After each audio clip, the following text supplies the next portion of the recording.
Basta hindi lang kayo tamad, mga kabakak, hindi lang kayo tamad, marunong kayong dumiskarte sa inyong buhay, alam na alam mo po na kayo po ay kikita ng pera. Depende sa inyong mindset, no? Depende lang po yon sa mindset ninyo, paano kayo makaipon ng pera.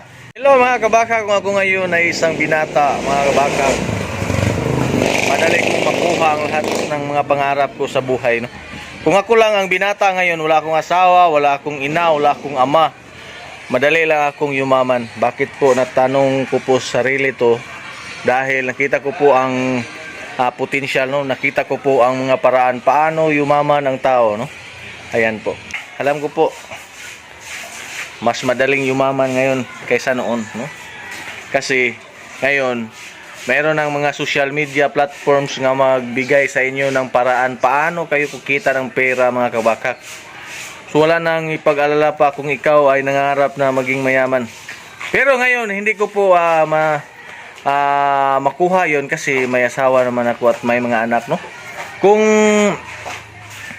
ako lang sa ngayon, wala akong asawa, isa lang akong binata, hindi na ako makipag-asawa, mga kabakak. Bakit? Kasi ang hirap ngayong panahon ngayon. Ang hirap. Bakit mahirap? Mahirap. Oh, yan po. Uminom lang ng kape, mahirap. Paano na kaya kung maging mag-asawa na po kayo? Paano na po kayo maghanap buhay? Paano kayo kita ng pera? Pero pag binata ako ngayon, mga kabakak, madali akong yumaman. Bakit po? Dahil maraming paraan paano kayo kumita ng pera, no? Basta hindi lang kayo tamad, mga kabakak, hindi lang kayo tamad, marunong kayong dumiskarte sa inyong buhay, alam na alam mo po na kayo po ay kikita ng pera. Depende sa inyong mindset, no? Depende lang po yon sa mindset niyo paano kayo makaipon ng pera. Yan po ang ating pag-usapan today, kung paano kayo yumaman. Kung usap-usapan po natin paano yan gawin, nagdepende po yun sa mindset mo at lifestyle mo. Kasi ang pagyaman hindi maging madali, pero madali lang yun sa mga taong marunong dumiskarte. Kagaya namin, kagaya ko, may asawa at mga anak na ako, hindi ako yumaman, pero kung madiskarte ka lang, hindi kayo mapasmo. Hindi kayo mapasmo, no? Makakain kayo 3 beses isang araw. Magbinta kayo. Ano pong ibinta ninyo? Yan po, ice cream. Inglesas delicious ice cream. Mayroon po tayo dito, magbigay po tayo ng paraan para kayo kumita ng pera. Ayan. Maglako kayo ng ice cream, magbinta, o di ba? Pagkahapon di kikita na kayo ng pera, di ba? Yan lang po, maging madali lang po paano kayo kikita ng pera kung hindi kayo tamad, no?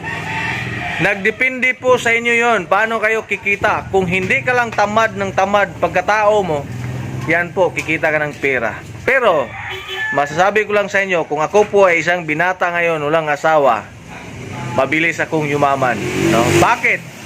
Kung kayo po ay walang asawa, no? At lalo na po pag wala na kayong pamilya, no? Wala na kayong ina at ama. Kagaya ko, wala na akong ina at ama. Ang hirap ko kasi walang nagabay sa akin at nagbigay ng puhunan paano ako kita ng pera. Ayan po. So, ang gagawin lang niyo pag wala na kayong mga ina at ama, gawin niyo lang ang mindset, no? Mindset at lifestyle niyo para kikita kayo ng pera. Yan po ang gagawin niyo sa sunod nating vlog. Isasabi ko sa inyo o istorya ko sa inyong lahat dyan ang mga katungkulan dito. No?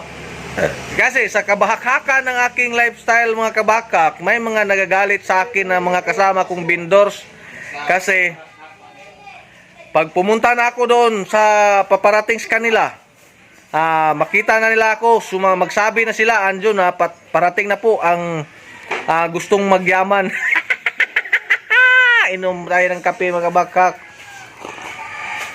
Yan po ang ating pag-usapan, mga kabakak. Kung gusto ninyo, mabilis lang gawin para kayo yumaman. Nasa mindset ninyo at lifestyle. Yung lifestyle mong tamad ka ng tamad, Hindi kayo bumangon ng maaga.